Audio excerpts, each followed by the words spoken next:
Bismillahirrahmanirrahim. Assalamualaikum warahmatullahi wabarakatuh. Alhamdulillahirabbil alamin wa bihi nasta'in ala umurid dunya waddin. Wassalatu wassalamu ala asyrafil anbiya'i wal mursalin nabiyina Muhammad wa ala alihi wa sahbihi ajmain wa man ihtada bihudah wattaba'a atharahu ila yaumiddin. Amma ba'd. Rabbi shrah li sadri wa yassir li amri wahlul 'uqdatam min lisani yafqahu qawli. Allahumma inna nas'aluka ilman nafi'an wa rizqan thayyiban wa 'amalan mutaqabbala. Kaum muslimin wal muslimat, para jamaah yang semoga senantiasa dirahmati dan diberkahi oleh Allah Subhanahu wa taala. Alhamdulillah, kembali kita dipertemukan oleh Allah Subhanahu wa taala dalam kajian kita setiap Kamis malam Jumat dalam pembahasan kitab Al-Arba'un An-Nawawiyah, 40 hadis tentang landasan agama, karya Al-Imam An-Nawawi rahimahullahu taala.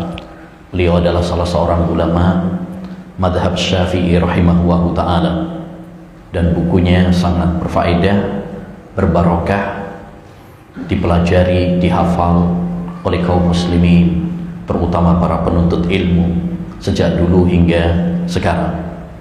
Pada pertemuan sebelumnya telah kita bahas hadis yang pertama yang menjelaskan tentang pentingnya niat dan pentingnya memurnikan niat kita, ikhlas kepada Allah Subhanahu wa taala, karena tidak diterima amal ibadah, tidak dinamakan suatu amalan sebagai amal saleh sampai ikhlas karena Allah Subhanahu wa taala.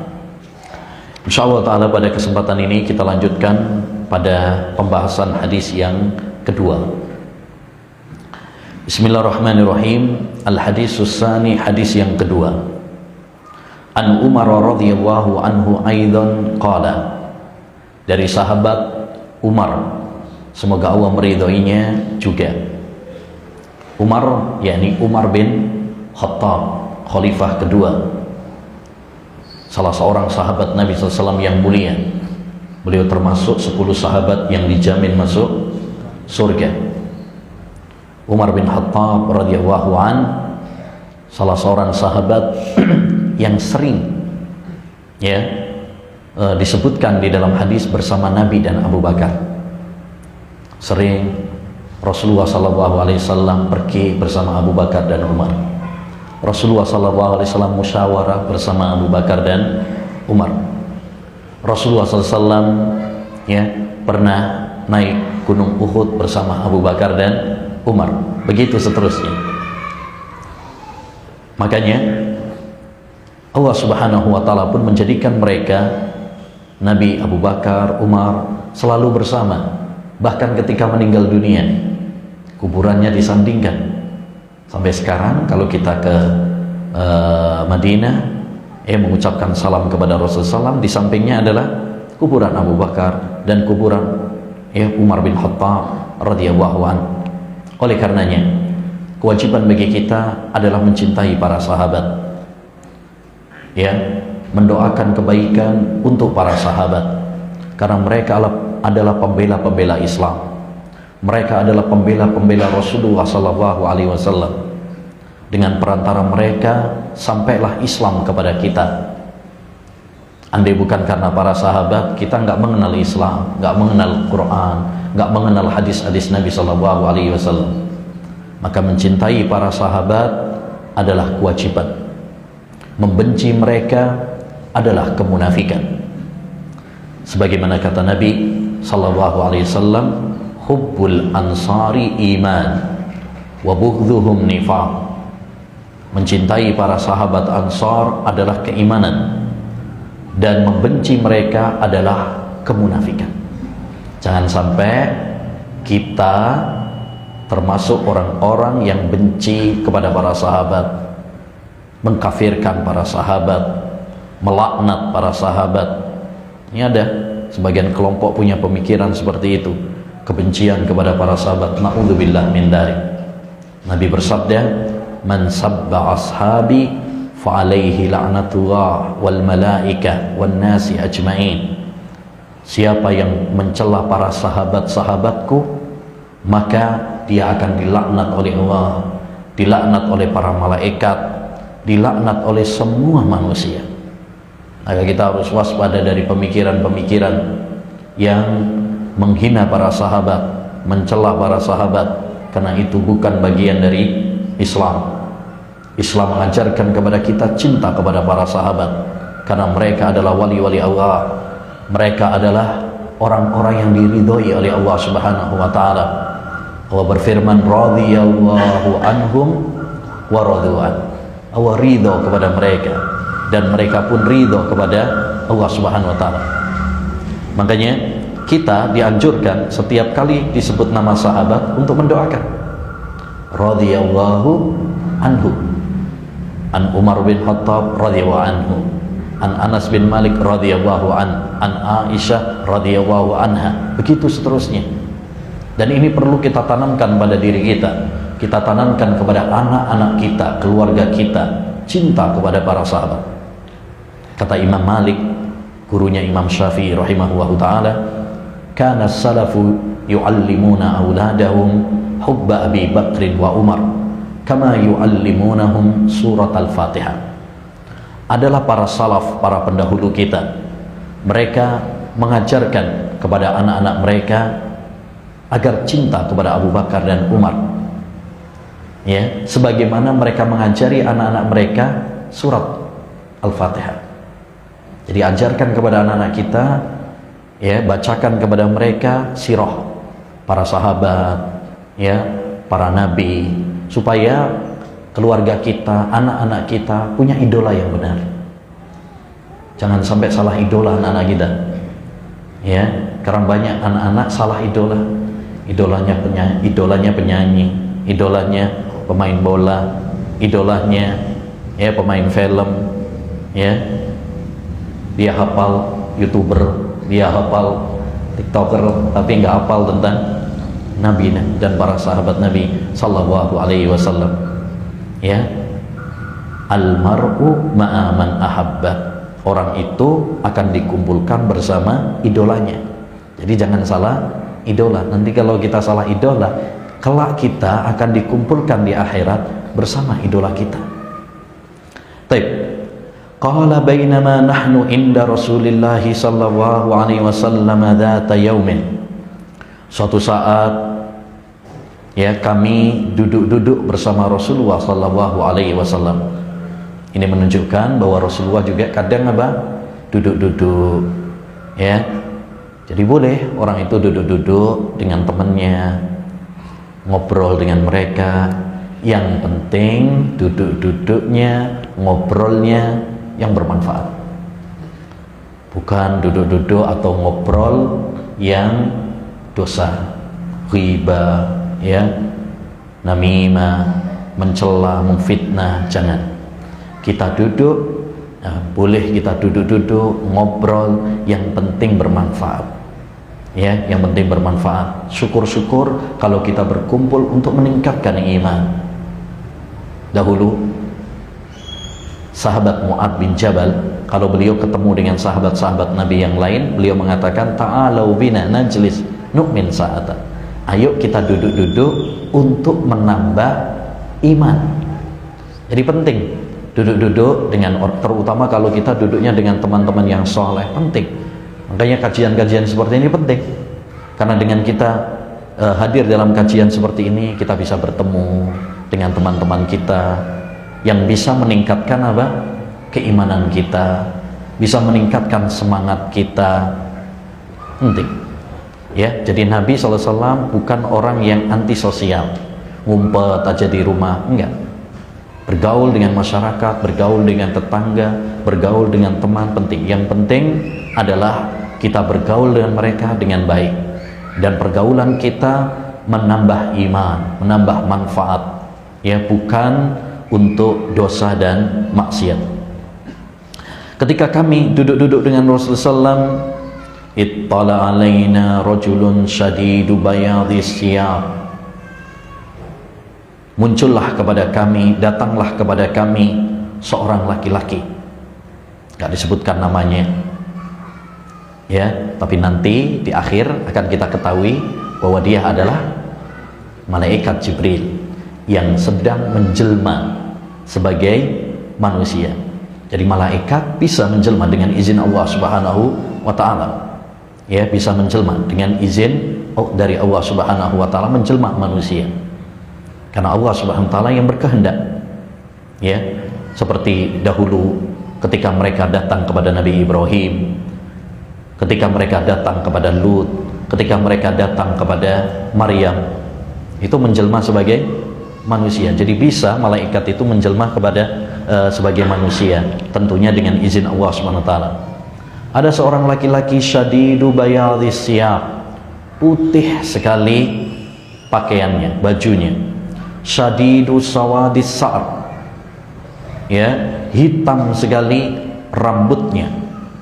La yura alaihi asarus safar, tidak ada tanda-tanda habis safar, habis bepergian. Maksudnya orang kalau bepergian itu biasanya ya kucal kusut, berdebu, ya, kecut mungkin baunya.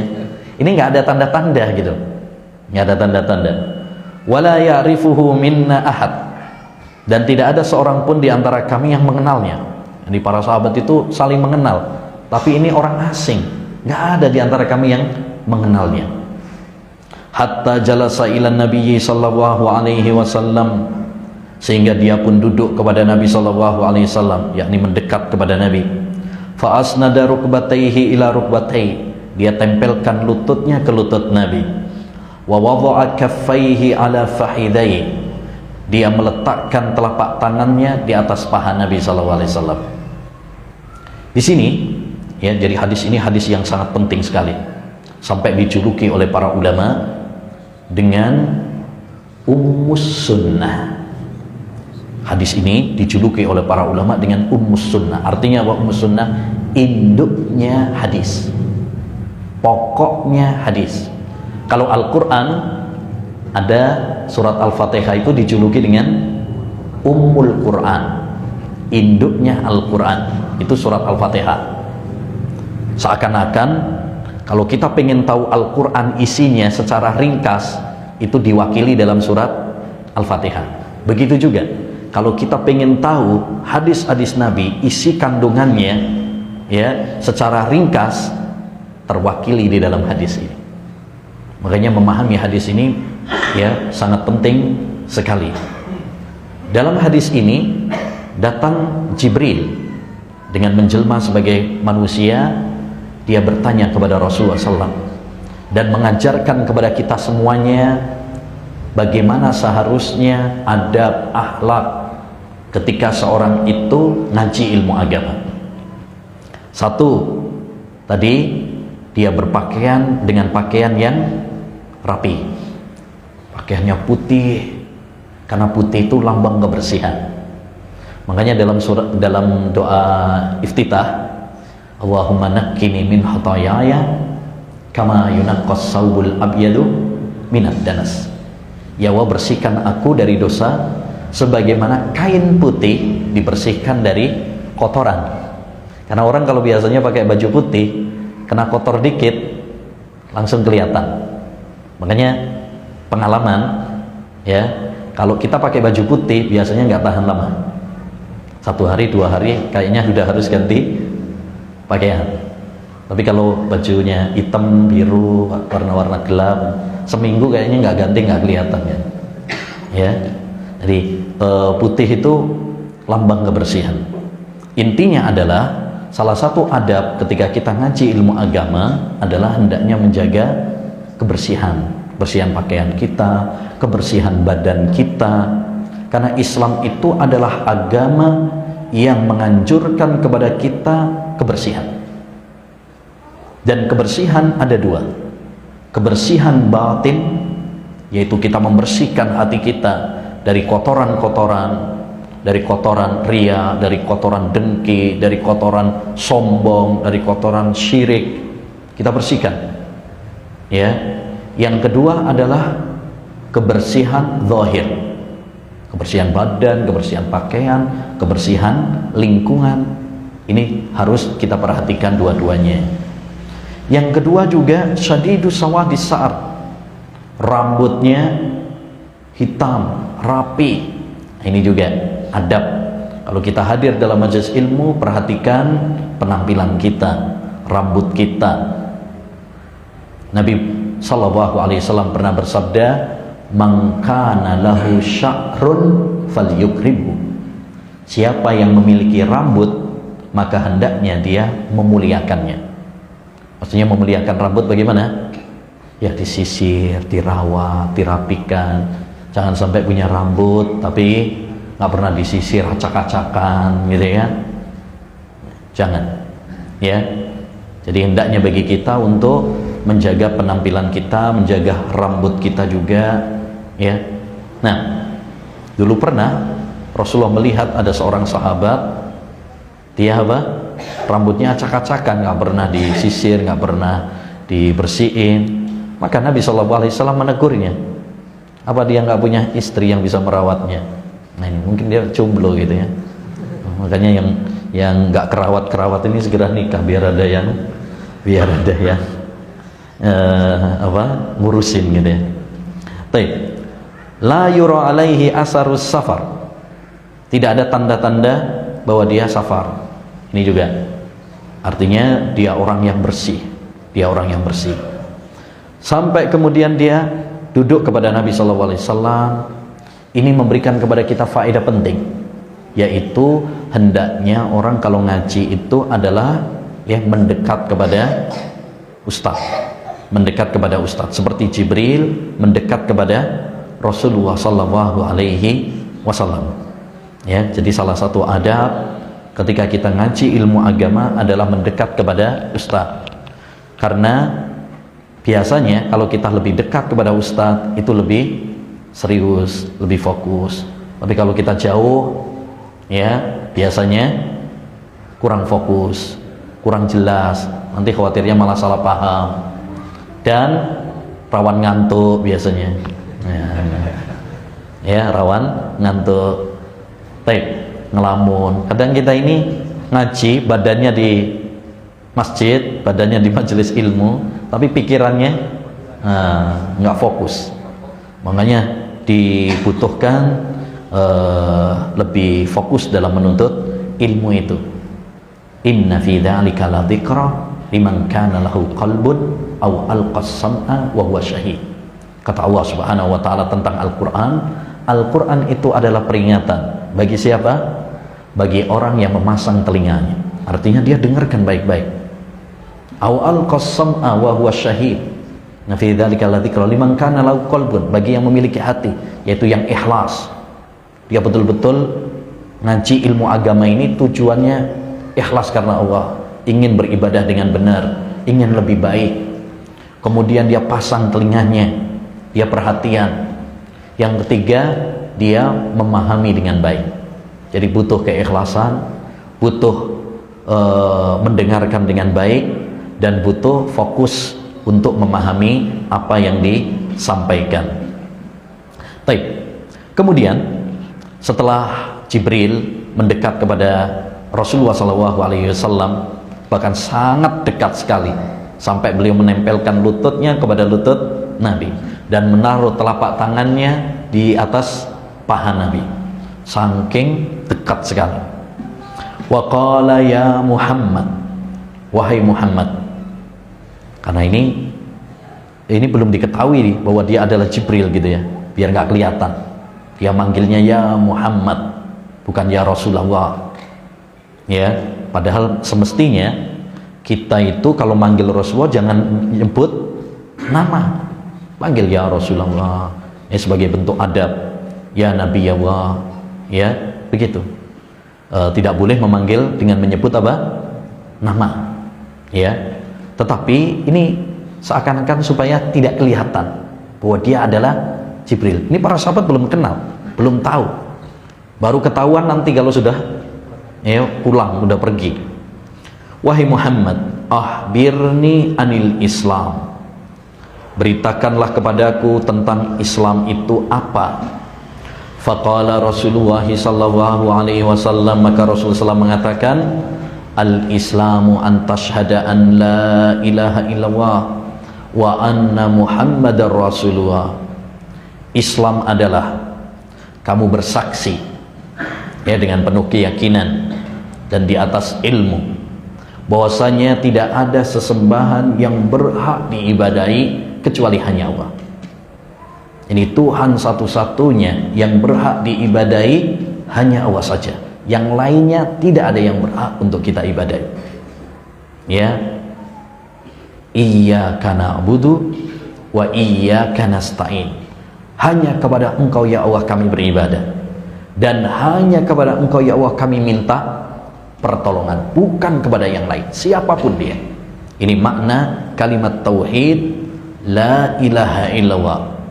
Siapa yang memahami kalimat tauhid ini dengan baik, dengan benar, maka itu akan bisa menyelamatkan dia di dunia dan di akhirat.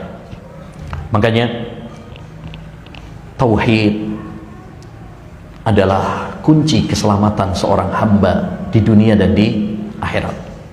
Suatu saat sahabat Abu Bakar As-Siddiq pernah bertanya kepada Rasulullah tentang kunci keselamatan di akhirat.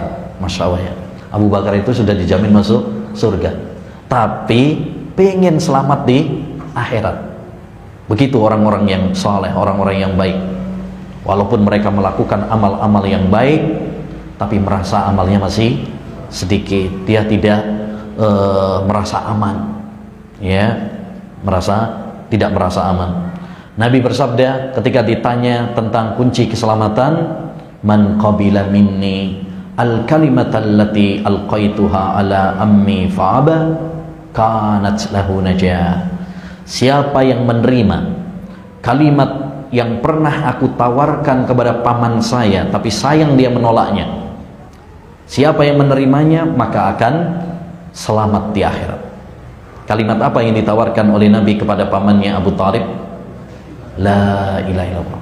Kita tahu dalam riwayat Bukhari Muslim, Abu Talib ketika sakaratul maut itu Nabi SAW datang dan mentalkinnya, mengajak dia untuk mengucapkan kalimat tauhid la ilaha illallah. Ya ammi kul la ilaha illallah kalimah uhajju laka biha indallah. Wahai paman, katakan la ilaha illallah supaya aku nanti bisa membelamu di akhirat kelak kalau kamu mengatakan la ilaha illallah. Tapi di sampingnya ada Abu Jahal, ada Abdullah bin Umayyah, ini tokoh-tokoh kafir. Mereka mengatakan, atarghabu an millati Abdul Muttalib, apa kamu benci dengan agama nenek moyangmu sendiri? Ya, akhirnya Abu Talib tidak jadi masuk Islam. Makanya jangan salah cari teman. Teman yang buruk akan menjadikan kita tersesat. Dan jangan mempertahankan agama nenek moyang jika memang salah. Ya, Islam tidak anti budaya, Islam tidak anti kearifan lokal. Tapi kalau ya budaya tersebut, adat istiadat tersebut bertentangan dengan syariat, maka yang kita dahulukan adalah syariat. Wa anna Muhammadar Rasulullah, dan kamu bersaksi bahwasanya Nabi Muhammad adalah utusan Allah Subhanahu wa taala. Kita bersaksi bahwa Nabi Muhammad adalah utusan Allah, yakni ta'atuhu fi ma amar. Kita taat kepada Nabi sallallahu alaihi wasallam ketika Rasulullah memerintahkan kita. Jadi kalau Rasulullah nyuruh, kita jalankan. Kalau Rasulullah melarang, kita tinggalkan. Kalau Rasulullah mengabarkan, maka kita imani. Kalau Rasulullah sallallahu alaihi wasallam ya menyampaikan suatu berita, kita ya imani. Itu makna syahadat Muhammad Rasulullah.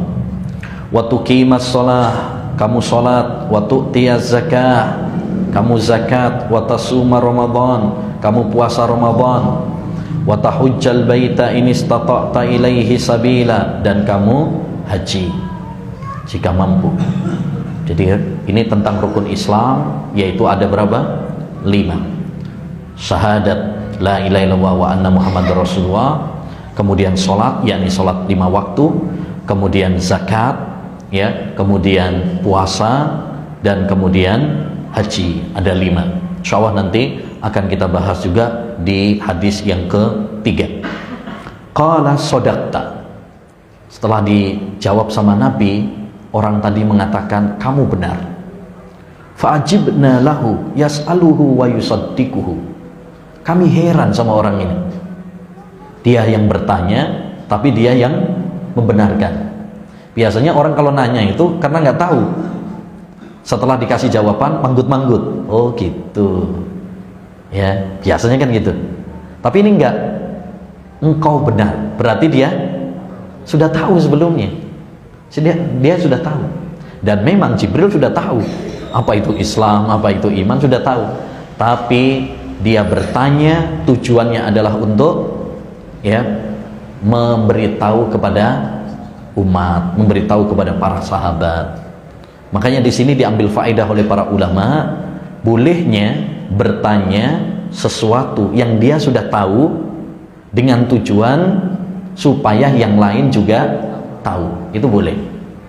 Jibril sudah tahu, tapi dia bertanya supaya, ya, yang lainnya juga ikut tahu. Dan dari sini juga dapat kita ambil faedah, yaitu bahwa di antara cara dalam belajar itu adalah dengan soal jawab. Jibril bertanya, Nabi menjawab, ya. Nah, jadi metode soal jawab itu dipraktekkan oleh Nabi Shallallahu Alaihi Wasallam. Qala fa ahbirni anil iman.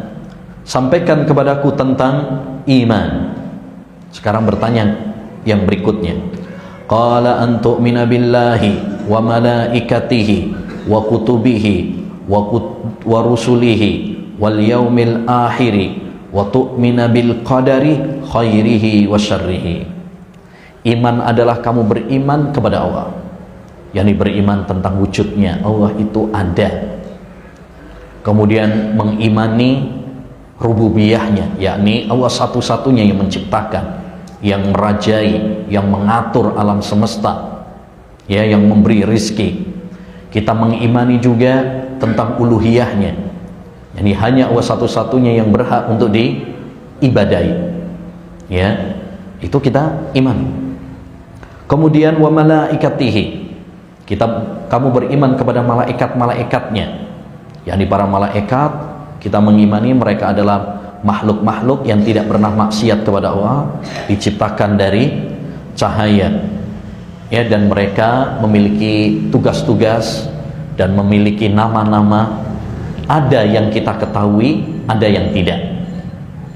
Maka yang kita ketahui namanya kita imani secara rinci, seperti Jibril, Mikail, ya, Israfil. Kalau Israel tidak ada, ya, yang beredar di tengah masyarakat bahwasanya malaikat pencabut nyawa namanya Israel, tidak ada dalilnya. Tidak ada dalilnya. Kalau Israfil, Jibril, ya, itu benar, ya, ada dalilnya dalam Quran, dalam hadis, ya, karena untuk menamai malaikat itu butuh dalil.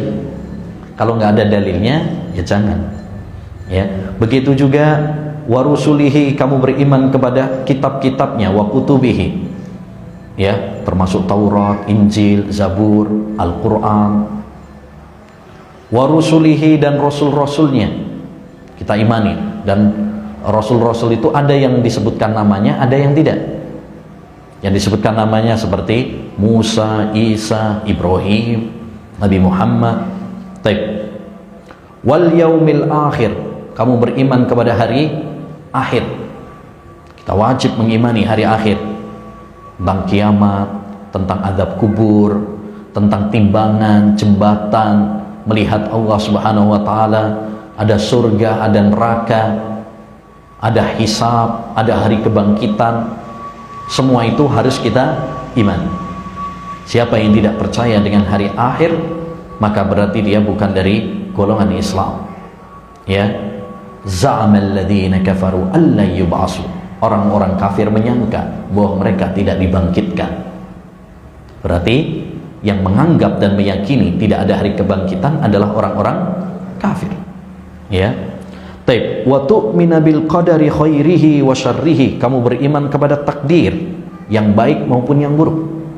Kita percaya bahwa semua yang ada di dunia ini sudah ditentukan oleh Allah Subhanahu wa taala. Dan ini penting supaya kita menjadi orang-orang yang optimis, yang yakin, ya, yang berani, bukan orang-orang yang cengeng, panik, penakut. Ya, makanya iman kepada takdir membuahkan ketenangan. Kalau kita beriman kepada takdir itu jadinya apa? Hidupnya tenang. Ya, kena musibah misalkan, keluarganya ada yang meninggal dunia, ya, semuanya sudah ditakdirkan. Beda sama orang yang nggak percaya dengan takdir, Pak. Dikit-dikit stres, dikit-dikit galau, dikit-dikit bunuh diri. Lihat negara-negara kafir, ya, Jepang, Korea dan sebagainya, walaupun mereka maju dalam masalah infrastruktur, dunia, teknologi, tapi ya mentalnya ya nggak kuat karena mereka tidak memiliki iman. Bahkan banyak di antara mereka yang kaya, yang populer, tapi ternyata matinya bunuh diri. Taib, qala sadaqta, kamu benar. Qala fa akhbirni anil ihsan, beritakan kepadaku tentang ihsan. Ini tingkatan yang ketiga. Jadi agama itu ada 3 tingkatan: Islam, iman, ihsan. Ihsan yang paling tinggi. Apa tingkatan ihsan? Anta budallaha ka'annaka tarah, fa illam takun tarahu fa innahu yarah. Ihsan adalah kamu beribadah kepada Allah seakan-akan kamu melihatnya. Ya, melihat Allah Subhanahu wa taala. Jika kamu tidak melihatnya, yakinlah Allah pasti melihat. Jadi ihsan itu adalah kita beribadah dengan menghadirkan hati kita bahwa kita diawasi sama Allah SWT. Sehingga ketika kita beribadah, kita akan khusyuk, kita akan berusaha memperbaiki. Sholat misalkan, kita berusaha melakukannya dengan tumaknina, dengan khusyuk, dengan menghadirkan hati, ya, karena kita merasa bahwa Allah Subhanahu wa taala melihat. Ini tingkatan yang sangat tinggi. Tingkatan yang sangat tinggi. Tidak semua orang Islam memilikinya. Betapa banyak orang Islam, ya, tapi ketika ibadah tidak menghadirkan hatinya. Kita ini sering sholat, ya, badan kita di masjid, tapi entah pikiran kita nggak tahu kemana, ya, kan gitu. Baik. Jadi tingkatan ihsan ini tingkatan yang paling tinggi. Jadi agama itu ada 3 tingkatan. Yang paling tinggi ihsan, yang kedua adalah iman, kemudian Islam. Ya, tidak semua orang Islam berarti beriman. Tidak semua orang yang beriman pasti ihsan. Tapi setiap orang yang ihsan berarti dia Islam dan iman. Setiap yang beriman berarti dia Islam. Jadi lebih tinggi tingkatannya seperti itu. Qala fa akhbirni anis saah, beritahukanlah kepadaku tentang kiamat. Kapan kiamat itu? Qala mal mas'ulu anha bi'a'lama minas sa'il. Tidaklah yang ditanya lebih tahu daripada yang bertanya. Yang ditanya siapa? Nabi. Yang bertanya Jibril. Tidaklah yang ditanya lebih tahu daripada yang bertanya. Maksudnya sama-sama nggak tahu. Yang ditanya Nabi Muhammad yang nggak tahu, yang bertanya yaitu Jibril juga nggak tahu. Bayangkan, Nabi Muhammad itu nabi yang paling dekat dengan Allah Subhanahu wa taala. Jibril malaikat yang paling dekat dengan Allah. Dua-duanya nggak ada yang tahu kapan terjadinya kiamat. Oleh karenanya, kalau ada yang ngaku-ngaku tahu tentang kapan kiamat, nah ini berarti pendusta. Jangan ragu-ragu lagi lah. Pendusta. Oh, Nabi Muhammad aja nggak tahu, Jibril aja nggak tahu, masa kita lebih tahu daripada mereka? Ya, dulu ada prediksi kiamat 2012. Nah, sekarang kita 2023 ya, Dajjal juga belum keluar, Isa belum turun ya kan? Jadi jangan percaya dengan prediksi-prediksi kiamat. Lagian yang paling penting itu bukan kita sibuk prediksi kiamat. Yang paling penting adalah apa bekal yang sudah kita siapkan untuk kiamat. Makanya saat dalam riwayat Bukhari ada seorang bertanya kepada siapa? Nabi Muhammad SAW, kapan kiamat? Gak dijawab sama Nabi. Nabi malah balik bertanya, "Madza a'dattalah?" Kamu nanya-nanya kiamat, emang apa yang kamu siapkan? Bekal apa yang sudah kamu siapkan? Qala la syai'. Aku nggak punya persiapan apa-apa, wahai Nabi. Ya. Hanya saja saya cinta kepada Allah dan Rasul. Kemudian Nabi mengatakan, al-mar'u ma'a man ahab. Orang itu akan dikumpulkan bersama yang dia cintai. Kemudian fa'ahbirni an amaratiha, beritakanlah kepadaku tentang tanda-tanda kiamat. Qala antalidal amatu rabbataha wa antaral khufatal uratal alata ri'a asya'i yatatawaluna fil bunyan. Tanda kiamat adalah kalau ada budak perempuan melahirkan tuannya, dan kamu lihat orang yang tidak berpakaian, telanjang, miskin, pengembala kambing, tapi mereka berlomba-lomba dalam pembangunan. Apa maksudnya? Di sini Rasulullah nggak menyebutkan tentang kapan kiamat karena itu nggak tahu, tapi tanda-tandanya ada. Makanya para ulama nulis buku Asratus Sa'ah, tanda-tanda kiamat. Ada yang tanda-tanda besar, ada yang tanda-tanda kecil. Di antaranya adalah banyaknya peperangan. Ini yang dimaksud. Kalau budak perempuan melahirkan tuannya, itu artinya banyak peperangan.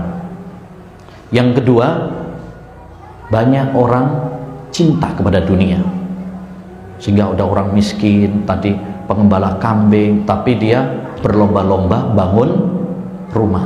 Sekarang kan gitu, tetangganya bangun rumah, wow panas, tetangganya beli AC panas ya, tetangganya beli mobil panas, nggak mau tersaingi, nggak mau apa tersaingi. Baik, summan talaqa falabistu maliyan, lalu orang tersebut pergi. Kemudian Nabi mengatakan padaku, ya Umar, atadri manis sa'il, wahai Umar, tahukah kamu siapa yang bertanya tadi? Qultu Allahu wa rasuluhu a'lam. Allah dan Rasulnya yang lebih tahu. Saya nggak tahu, wahai Rasulullah. Itu adabnya para sahabat. Kalau nggak tahu, ya bilangnya nggak tahu, nggak nekat. Sekarang banyak orang nggak tahu, tapi sok tahu. Akhirnya ngarang-ngarang jawabannya, ngawur. Nah, ini nggak boleh. Kita akan ditanya oleh Allah Subhanahu wa taala tentang apa yang kita katakan. Semuanya akan ada pertanggungjawabannya. Qala fa innahu Jibril atakum yu'allimukum dinakum. Yang tanya tadi itu adalah Jibril. Cuma dia menjelma tadi. Ya. Jibril datang kepada kalian untuk mengajarkan agama kepada kalian. Makanya hadis ini adalah berisi tentang agama, berisi tentang agama yang diajarkan oleh Jibril lewat soal jawab tadi. Beliau sudah tahu, tapi pengen memberitahu kepada yang lainnya. Demikian hadis yang kedua yang bisa kita bahas. Insyaallah taala nanti kita lanjutkan pada pertemuan berikutnya. Wassallallahu wasallama ala nabiyyina Muhammad wa ala alihi wa sahbihi ajmain. Assalamualaikum warahmatullahi wabarakatuh.